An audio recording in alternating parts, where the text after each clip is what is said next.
Ada yang sudah pernah dengar belum? Cerita tentang anak yang dikutuk menjadi batu. Assalamualaikum warahmatullahi wabarakatuh. Perkenalkan, nama saya Alfabati Salsabila. Saya berasal dari sekolah SDN Kartini 01.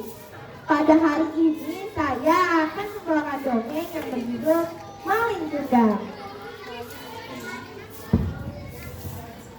Pada zaman dahulu, di sebuah perkampungan nelayan pantai air manis Padang, Sumatera Barat, hiduplah seorang janda yang bernama Made Rubaya. Ia tinggal bersama anak laki-lakinya yang bernama Maling Tunggal. Made Rubaya sangat menyayangi dan memanjakan Maling Tunggal.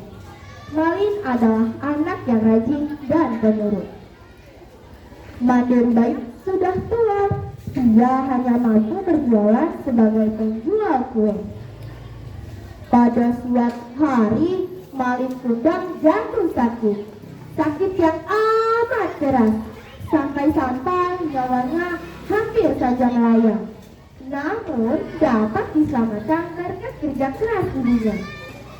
Setelah dia sembuh dari sakitnya, Maling semakin disayang oleh ibunya. Kini ia sudah dewasa, ia meminta izin kepada ibunya untuk pergi merantau. Bu, Mali nak minta izin lah, Mali nak pergi merantau. Jangan Mali, mak takut terjadi sesuatu denganmu di sana. Tetaplah di sini temani emak Mali.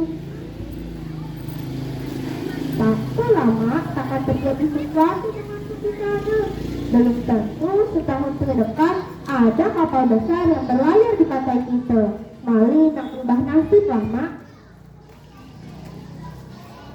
Baiklah, mak izinkan Mali.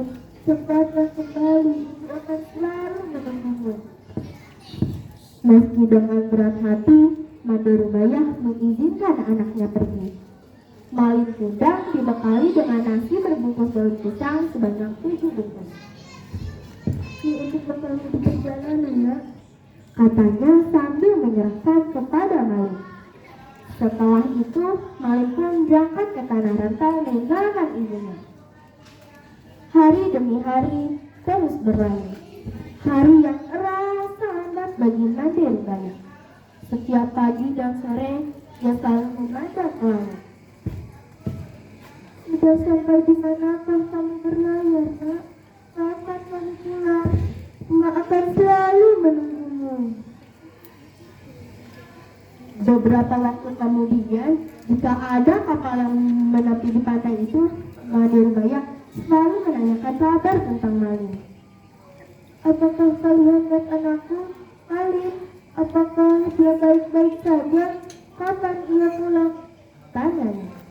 Namun, setiap ia bertanya, ia tidak pernah mendapatkan jawaban dari awak kapal atau nahkoda. Maling Tunggal tidak pernah menitipkan barang atau pesan apapun kepada ibunya. Pada suatu hari, awak kapal yang dulu membawa Maling memberi kabar bahagia kepada Made Rubaya. Made, tahukah kau, anakmu kini sudah menikah dengan gadis cantik, putri bangsawan yang sangat kaya raya, ucapnya saat itu. Made Rubaya yang mendengarnya amat gembira. Ia selalu mendoakan anaknya agar selamat dan cepat kembali menjenguknya. Namun, setelah ia mendapatkan kabar tentang Maling, Maling tidak kunjung kembali menjenguknya.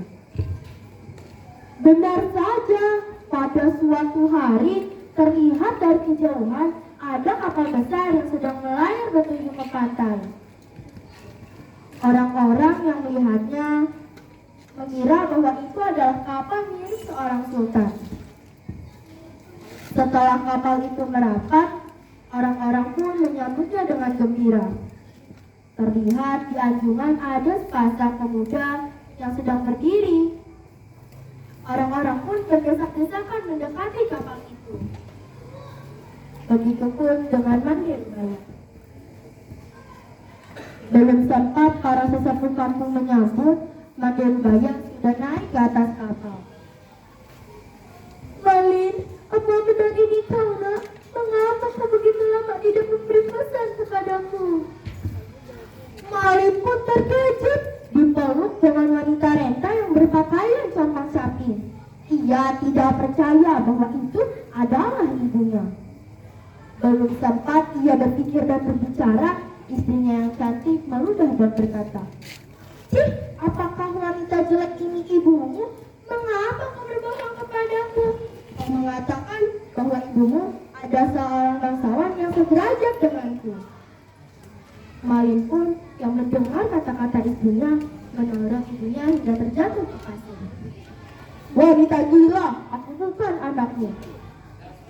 Ibu Malin yang mendengarnya tidak percaya dengan perilaku anaknya. Orang-orang yang melihatnya ikut terpana dan ikut rumahnya masing-masing. Mandirbaya pingsan dan terbaring sendirian. Setelah ia sadar, ia melihat bahwa pantai air manis sudah sepi. Begitupun dengan kapal Malin yang semakin menjauh. Ia pun berdoa kepada Tuhan. "Ya Tuhan, bila memang dia bukan anakku, aku maafkan perbuatannya tadi. Namun bila dia anakku, tolong keadilanmu ya Tuhan." Tiba-tiba hujan turun dengan lebatnya, badai besar datang, dan petir yang belegar ke atas langit. Dar! Menghancurkan kapal Malin hingga berkeping-keping.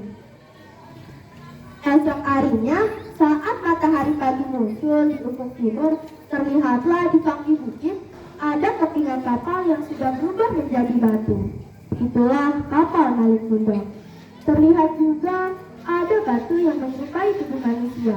Itulah tubuh Malin Kundang, anak yang durhaka. Terlihat juga ada ikan-ikan kecil yang berenang di pinggiran batu itu, seperti ikan belanak, ikan teri, dan ikan tenggiri. Konon itu adalah serpihan tubuh sang istri yang terus mencari keberadaan Malin Kundang. Sampai saat ini, jika ada ombak besar yang mengenai batu itu, terdengar seperti lengan manusia yang menyesali kehidupannya. "Bu, ampun, Bu, ampun." Konon itu adalah suara Malin Kundang, anak yang dikutuk menjadi batu.